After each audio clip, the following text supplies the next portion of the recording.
the ecclesial movements generally start, there's usually some founder from a group or people coming together for a common purpose, how predominantly lay people, how they might journey together to indeed fulfill their baptismal ministry together, to enrich that and maybe be able to achieve a goal that individually they mightn't be able to do, but if a number of people, they could get together, they may be able to really be able to foster the Christian vocation in the world. It's about, I think Vatican II was very strong on this, about the apostolate of the lay faithful, that it was, they're not an added extra. Christ faithful involved all of us, Pope, bishops, people. We're all in this together. We're all part of Christ faithful. And it's these associations will pop up, particular charism, want to squash a charism, and people have got, they feel as though they might be able to give a special witness in whatever they're on about. And I'm just trying to think of some of the ones that might be there, but my involvement's been more, I suppose, with the associations, which are a little bit further along the line than just the movements. I think oftentimes ecclesial movements start up, lay membership, they're on a faith journey together, people, and they sometimes want to more formalize that, so they will see how do we go about that. Well, they don't need to be commissioned by the church. They've got a right, as baptized faithful, they've got a right to indeed associate. And indeed, the Code of Canon Law, Vatican II, points this out. So it's a right they've got. Rights that are not absolute, however, they're in relation to other people and also the common good. So you've got to be careful that you're how are you going to operate? I think, and sometimes it might be just people getting together. They might decide that we're going to have a rosary group together. We're going to start something, and it may well develop into something quite larger, and we go from there. So they are realities, and I've seen some of these things. They develop. Sometimes they then develop into a religious group, even a religious institute later on, and how they might well start up. So I think that's they're really movement of the Holy Spirit, I think, and indeed the popes over the years have said this is great because it's trying to look at what's needed in our day and age to. And it's a different age.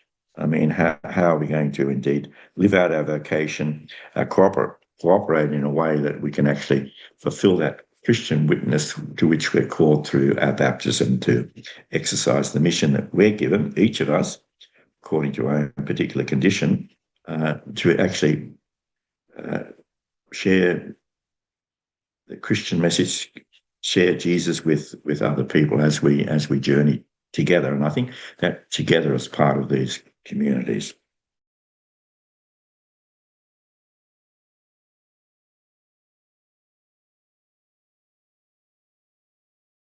But I think very much these days with even parish councils, they're not, and the various things, the synodal approach to various things, it's together, people working together and hearing how the Spirit's talking to. So we're all called upon to be involved in the apostolate. Sometimes people think, oh, that really is only the priest and the religious. But the apostolate is something we're called upon to be disciples, to be apostles, and indeed coming together. So the bishop has a role to try and foster this too. Maybe he's got a pastoral plan. What in this particular diocese, what's the particular needs they've got? Is it Indigenous? Is it youth? Is it older people? But And how does he get all these things together for his pastoral plan? I notice some bishops are now having the DOS and Synod, and hopefully they're addressing some of these things. So the bishop does have a role to foster the apostolate, and indeed, and it involves the whole diocese. And he should, in some ways, he doesn't do the work, but he should maybe have his finger on the pulse somewhat to see that things are coordinated, that this particular group is not working against what the whole diocese may be wanting to do. And let's say they might have a pastoral plan. Does this fit in there? Oh, this could enrich our pastoral plan, this particular thing.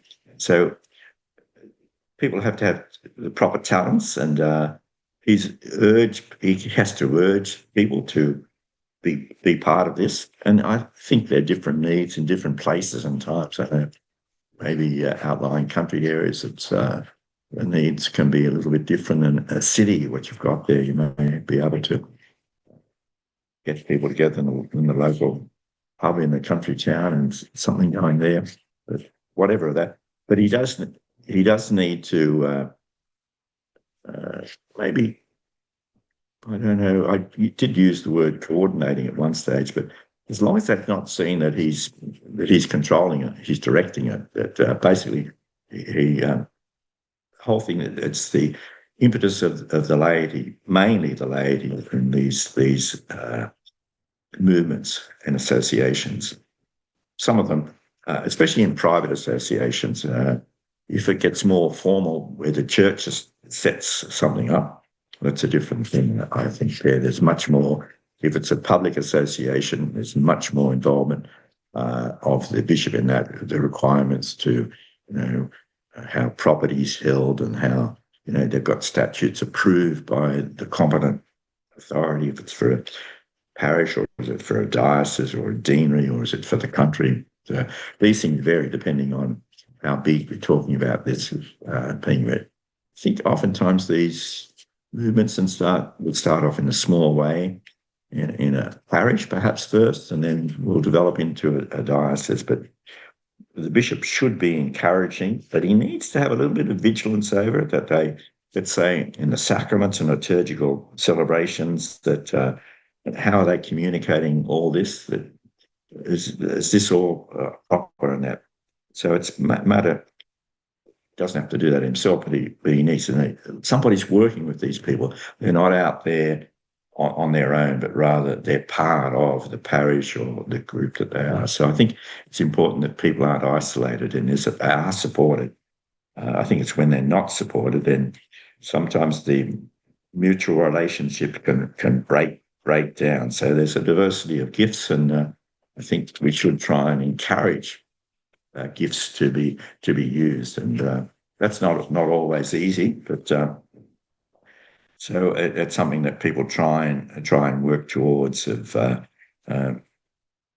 consulting with one another and what have you. But, so it's at times bishops will need to, if something's gone awry, and sort of, is this really in keeping with? Is this to the mission of the church that we're supposed to be fulfilling?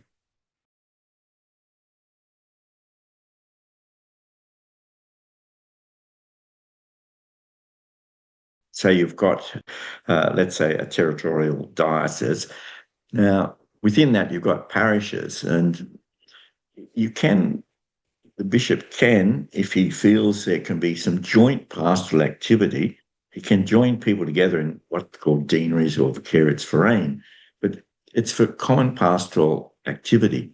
Now, I think some of these ecclesial movements and that could give great strength to, and so maybe not a whole diocese, but in a regional area, if there were there, that they could enrich. Maybe you've got 3 or 4 parishes together, but you may be able, if they come together in a pastoral way, to have a look at what they're doing and seeing how they can help one another. Right? I think when you've got something like that working, you're bringing out the best in in mission, I think, and the apostolate. You've got parish X mightn't be able to do this, but we're coming together to help. And some of these movements might have some activity which is going to enliven young people or older people or whatever. And I think if you can do that, and sometimes that can be done on a whole diocesan level, people of like mind that can come together and be enriched themselves. And with that, they're not separate from the parish when they go back. People belong to a parish, and I think you've got to be careful within a parish level that it doesn't become an exclusive thing. I'm a member of this ecclesial movement, but you're also part of the parish community too. And I think to use your gifts there and be involved, I think that's the way. I suppose it's ideal and maybe utopia, but I think that's what we're called to do, to actually bring out the gifts. And I think with the Spirit sort of working through that and allowing these things to happen. I mean, if things have gone wrong, or so, that doesn't quite fit in here or something like that. But I think some of those things by sharing, it's really a sharing. I think what we've got that we are able to help, and in fact, the whole then becomes better for it as we endeavour together. And we are called in the community aspect to exercise this ministry, all of us, discipleship.